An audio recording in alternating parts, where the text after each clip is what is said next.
Welcome everyone to Coaching in Session. My name is Michael Rearden, and I'll be your mindset coach today. And today we're going to be talking about change, how to do it, how to implement it, and if you need it. Because some people think they need to change. They need to become a different person in order for them to reach a life that they want to reach. But in reality, many of us don't have to change. We might have to adjust some of our habits, maybe our schedule, but we don't have to change who we are because the process of change is actually daunting. If you're new to the channel, make sure to like, comment, and subscribe, and to share this video with whomever you think may need some change. Now, when we look at change, we think we can change someone. That's just the way it is. This happens a lot in relationships. Someone thinks, okay, well, I'm going to get a fixer-up project and I'm going to make him or her my ideal match, and I'm going to change them. And come during the relationship, all of a sudden, it's not necessarily working out the way they thought it would. Now, of course, sometimes you are able to change someone, but most of the time that change is going to be implemented only by that person. For example, looking at relationships again. If you're in a relationship with someone and they need to change, otherwise the relationship won't work just because of the dynamics, you know they have to change. Now, a man is not going to change for any woman. I will say that. A man is going to change for the right woman.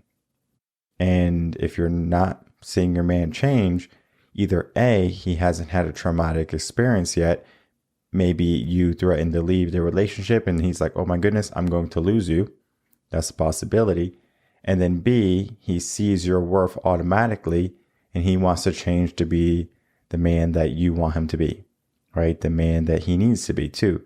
Because in a relationship, if we look at the traditional sense of a relationship, the woman is going to be helping the man rise up in the ranks. And she's there by his side. And everyone sees that. Oh, wow, you have a wonderful lady who's helping you run your empire, run your kingdom. And it's not the sense of you're building with him. You are giving him the support so he can build. And if he does the necessary changes in his mind and in his life, you're going to see progress. And then, of course, did you change him? Yes and no, right? He had to be the one to say, I want to implement this change. Now, of course, you can yell and you can scream and you can belittle, but if he chooses to change, that's his choice. Because at the end of the day, we are in charge of our thoughts, our feelings, and our actions. So we're going to be looking at all of the process of changing and how to implement it, because it's not only in relationships. What if we want to have a change in our career, work life, right? Family life, friends. There's so many aspects to change that we have to look at.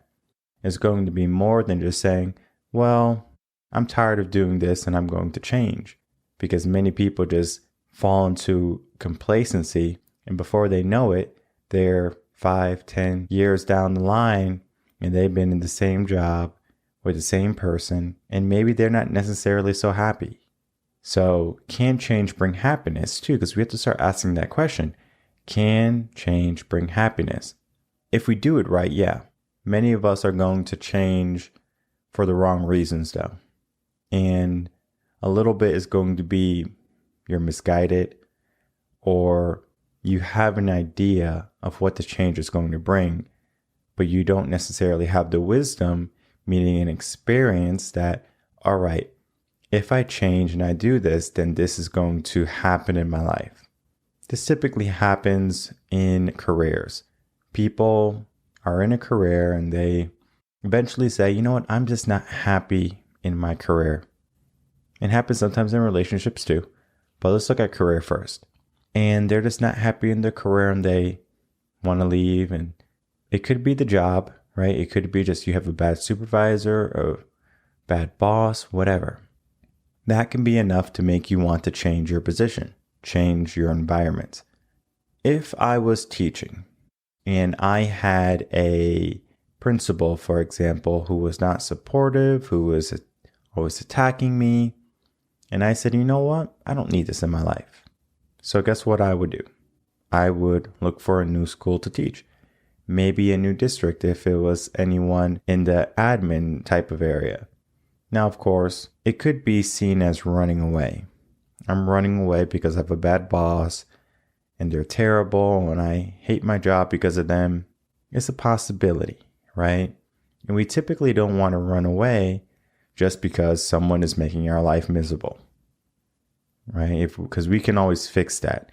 We can always become stronger and we can be resilient to whatever happens. And sometimes you do have to change. You have to move, you have to pivot, and there's a right way and a wrong way to do it and when to do it, because one can be you're running away, one you're running to change.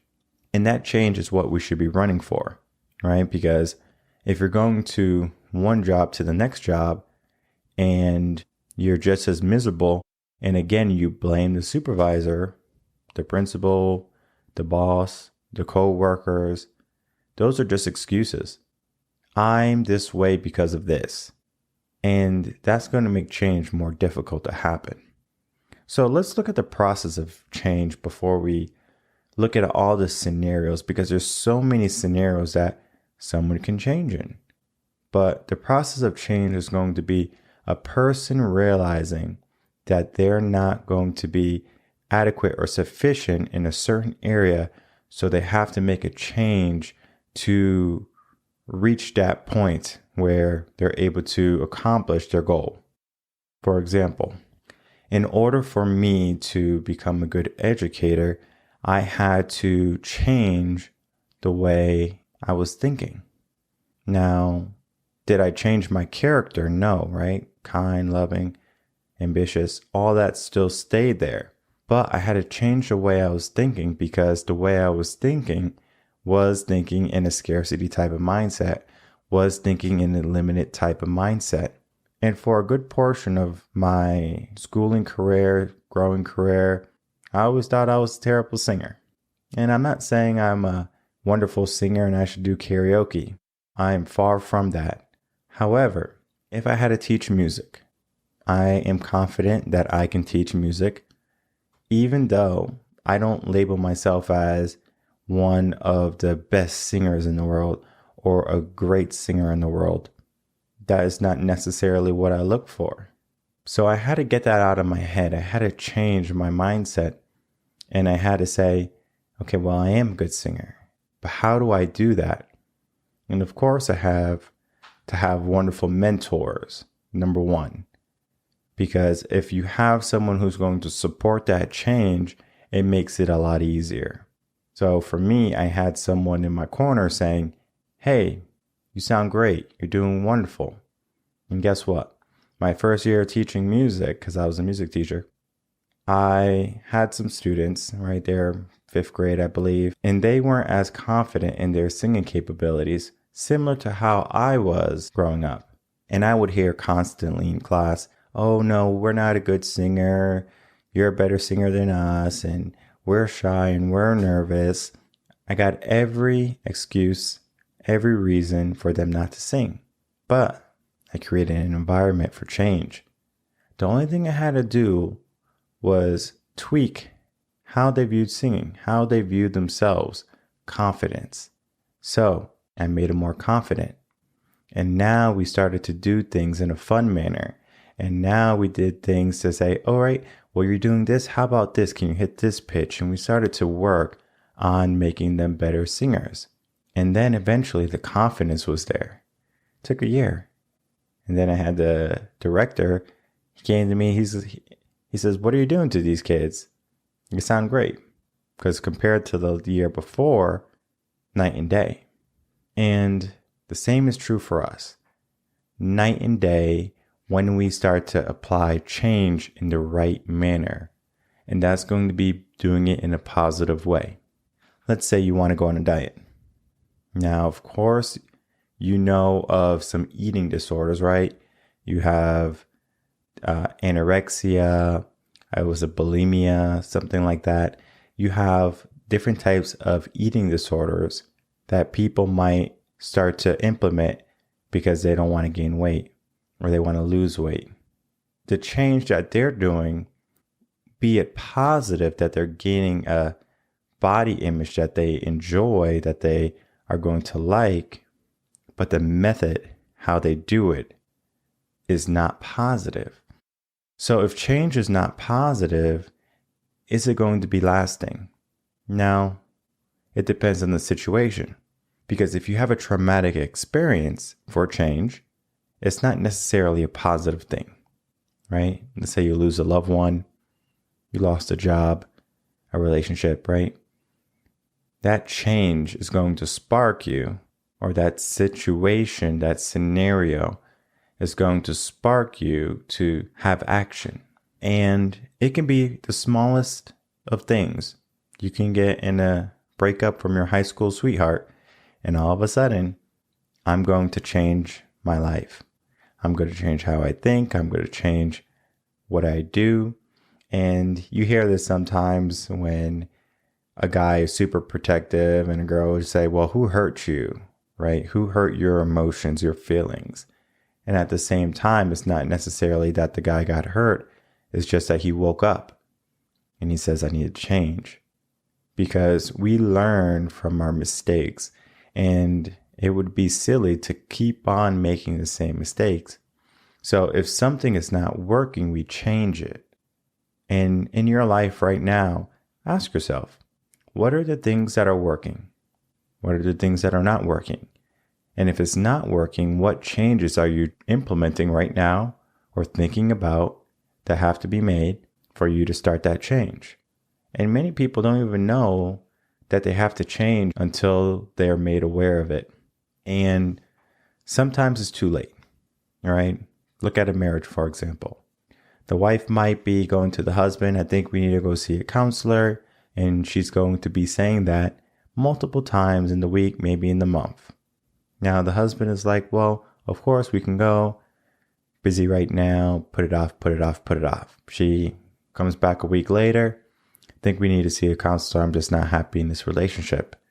Okay, well, we'll figure it out. And time goes on, a month, 2 months goes on, and then all of a sudden he receives divorce papers. Now he's like, whoa, what's going on here? Let's go see a counselor, right? He needed that spark. He needed that last initiative to say, hey, this is happening. He needed that wake-up call. And many of the clients who come to me have a traumatic experience in their life. I rarely have clients who say, hey, Mike, I'm just coming in for a checkup, make sure everything's okay. There's a few things I want to change. I want to be accountable. I want to do this and I want to do that. And I'm already on task, Michael. But if I had you in my corner to keep me more accountable, I'm all for it. People don't do that. People need some type of negativity in their life in order to spark the change. Now, when you have that point where you finally realize, wow, I'm alone. I need to change this. I need to find someone in my life that can be in a relationship with me. Or, oh, I need to go out and get a dog. Or I need to get some more friends, right? It's an awakening. It's a realization that something is happening where internally you're not fulfilled, where you're trying to fill in a hole. Now, how do people fill in that hole? It could be many things, right? We can use substances. We can use materialism. We can use just a void that we fill in with meaningless activities like watching TV or just being on our smartphones. We're trying to fill in a whole space so we don't have to pay attention to what's wrong. Because subconsciously, our brain knows something about change. And that subconscious thought is, yes, I can change, but it's going to be a lot of work. And the brain doesn't necessarily want to put in that work. Why do you think New Year's resolutions fail? People want to change, right? They give themselves a goal, but after a while, subconscious mind comes in and they say, you know what? I don't really want to change. I want to stay exactly where I am because it's comfortable, right? Complacency. Same thing with substance abuse. Doesn't matter what it is, drugs, alcohol, smoking, right? You are going to be dependent on that substance, but you're not necessarily dependent on that substance, meaning you don't need it. You want it. And the subconscious mind is going to trick you again. Hey, you remember when you had that drink, you felt a little bit better? Yeah, right now you're pretty stressed, huh? And now it's telling you, let's go grab that drink. It's going to make you feel better.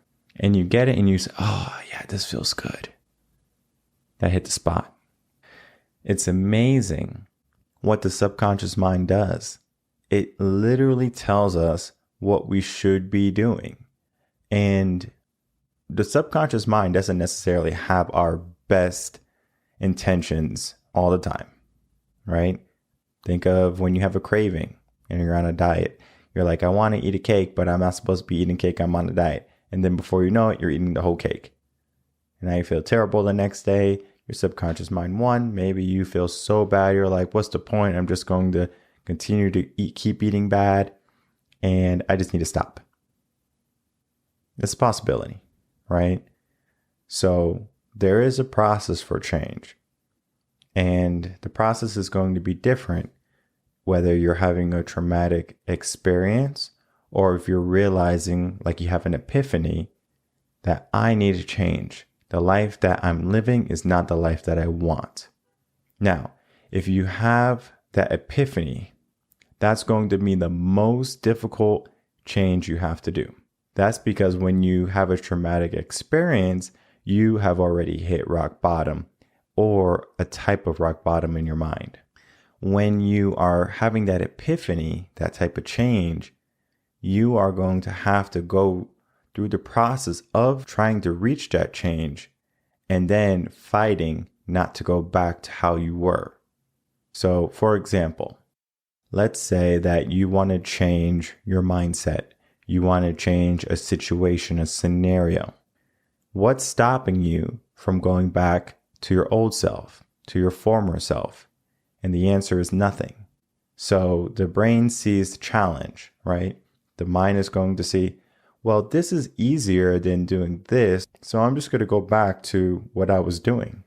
Because the brain, again, doesn't want to expend more energy than it needs. And change is tiring. Think about losing weight. You want to change your physique. It takes months to lose weight. You're not going to just wake up and be your goal weight. You have to put in the work every single day. Whether you go to the gym or you work on your nutrition, that's going to be your choice. Now, if you do both together, now we're going to be making our health and our fitness a priority. And that change is going to help us lose weight and maintain the body that we're looking for. So if our goal is to lose 10 pounds, how long is that going to take? We need to plan that out. Because if we just go willy-nilly in the future, okay, well, I'm going to lose 10 pounds eventually, right? When does eventually end, right? When is the destination of eventually? There is none. So if you want to lose a certain amount of weight, we give ourselves a date, a hard date. And change, it's the same way. I'm going to do this hard date. So if you need to implement things in your life for change to spark, you need to give yourself a hard change. If you're having an epiphany type awakening, meaning you come to a realization, I need to change this. It is not helpful. Now, you might have a traumatic type of change event. That could be a death of a family. That can be that you had to go to the hospital because of an illness or a sickness. Maybe one of your friends got hurt and then you felt that pain also, right? That traumatic experience they had made you realize, sort of like an epiphany, but it is a traumatic event also in your life because that's your friend, right? Could be your best friend. And that's going to weigh heavily on you also. So looking at that traumatic event, think of this. If you're over 21 in America, I believe the drinking age in Europe is 18, maybe 16. But if you're of legal drinking age, and you go out one night and you drink so heavily on one particular type of alcohol. Now the next day you're sick, you're hungover. If you get that alcohol you drank that night and you sniff it, you're going to have a gag reflex. Maybe you put it to your lips. You go, all right, I'm just going to have a sip. I'm just going to taste it. And we're like, oh, this is disgusting. I just can't handle it. That is a response your body is having because of that traumatic event. Your body got sick from this type of substance, this type of alcohol, and now the taste and now the smell are going to be off-putting to you. You don't want this anymore. You don't want this in your body. You don't want to be around it. Now, of course, you could still drink other alcohols, but your mind associates that with, I'm not touching that anymore. So you had that traumatic experience. I'm not going to drink that alcohol anymore. The same thing is true when you're having a traumatic experience that causes you any type of physical harm. You get in a car accident. Maybe you are not able to walk. You're paralyzed. How do we change from that? Because there's going to be a lot of change that we have to implement, either for us to start walking again or for us to start to realize we're going to be in a wheelchair for the rest of our life. So regardless of the traumatic event, it's going to require us to change our mindset. So if we want to implement change, how do we change our mindset? Right? That's going to be through coaching, mentoring, understanding the development of the brain, the psychology of humans. That requires time and is going to require effort on your part, because subconsciously right now, you're doing things that are going to be self-destructive, and you might not even realize you're doing them. Just like this. I go to my smartphone, I pick it up, I watch YouTube for 1 hour, 5 hours, 10 hours a day, right? That is destructive. That is not helpful. Now, of course, you can watch all my podcasts and you can watch more self-help books and motivational videos, and it might give you a spark, but do you let that spark turn into a fire so you can take action? Or do you just keep on filling yourself up with knowledge and don't take any action? Well, where's the change? You didn't change much, right? Now, of course, you have a wealth of knowledge and wisdom now, but it's not necessarily mean change is going to happen. And in order for change to happen, you need to tear down what is the old part of you and then start building up a new part of you. And that's going to include your mindset, your both your conscious and your subconscious mind. Because your subconscious mind is going to be the determining factor whether you can or you can't.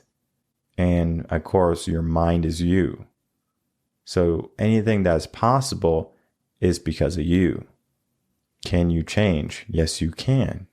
But you have to believe that you can change too. You have to have trust in yourself for that implementation of change. And then you have to do the necessary tasks that are going to be beneficial for that change. Losing weight. You're not going to go to McDonald's every night after work. That's not beneficial for change. It's not. If you want to be in a relationship, a healthy relationship, you're going to make sure you have at least 90 minutes every single week of deep communication. That strengthens a relationship. And you might think, Michael, 90 minutes, that's nothing. Well, why do 50% of marriages fail? It's either because of finances or lack of communication. And the lack of communication is going to be dealing with finances. It's going to be dealing with if someone is happy or not, right? Are we talking it out? What's wrong in your life? Tell me. Now, of course, I can't change you, but I can listen. I can support you. And as long as that support is there and you have two people with a like mindset for growth in the marriage and making it work and having a family, then we have something that we can work with. Sometimes you have to get rid of it, and that's fine. Not every marriage is going to be a good marriage because people rush in, they allow the honeymoon phase when their endorphins are running high to make a choice, or they simply go in at a young age and they don't necessarily know what they want in life yet. So regardless of where you are in life, change can happen for you at any given time. You can have a traumatic experience and all of a sudden you say, I want to change. You can have an epiphany where you say, I don't like where my life is going. I want to change. And if you know anyone who is going down the wrong path and they just don't see that they're going down that wrong path, you can't say, hey, stop it. You're going down the wrong path. They're going to keep on going down that wrong path. However, there is something that you could do if you really care about someone. And that's going to be there when they fall. Because if you know they're going down the wrong way, you can be there to catch them when they fall. Now, you don't do that to everyone, right? Because if you did it for everyone, then of course, now you're spending most of your days, most of your time worrying about everyone else. But what about you? What about the changes you need to make? Because at the end of the day, we all have changes that we have to implement. And it takes a type of mindset to be able to help someone. It takes a type of mindset to be there to support someone. It takes a type of mindset to care, nurture, and be patient with people during that change. And not everyone can do that. Now, can everyone learn? Yeah, but not everyone was built for that. So leave it up to the people who have some experience. It's just easier. And you can share this podcast with them. They can spend 30 minutes listening. Maybe I should change. How do I do that? Right? You can start at revenconcepts.com. Read some of the blogs, the motivational videos. Get that spark. Just start small. And when we start to implement change, we do it so the subconscious mind doesn't realize it. I do it with all my clients who need to change. They come to me and they say they have this type of problem. And I say, not a problem. We can change it. What do you want? I ask them, what do you want? And they tell me what they want. Sometimes I modify it if it's not big enough or if it's not something that they should be going for. I give them an alternative, right? And I say, wouldn't this be better? And they're like, yeah, you're right. That would be better. I like how you think. Now we're working towards something that's even better than what they thought about because maybe they didn't think about it. Maybe they had some doubts, so they just didn't want to do it. Regardless of what it is, we start small and we do it in a way that change happens over a span of time. And before they know it, now their mindset has changed and formulated into something that's going to help them and give them the momentum to be the people they want to be. Because implementing change begins and ends with your mindset. If you're just tuning in, make sure to like, comment, and subscribe. Do all those things that videos like. And to share this podcast with anyone who you believe might benefit from a little bit of wisdom on change. I will see everyone again on Friday, 4 p.m. Central Standard Time for our next episode of Coaching in Session. Until then, everyone, take care.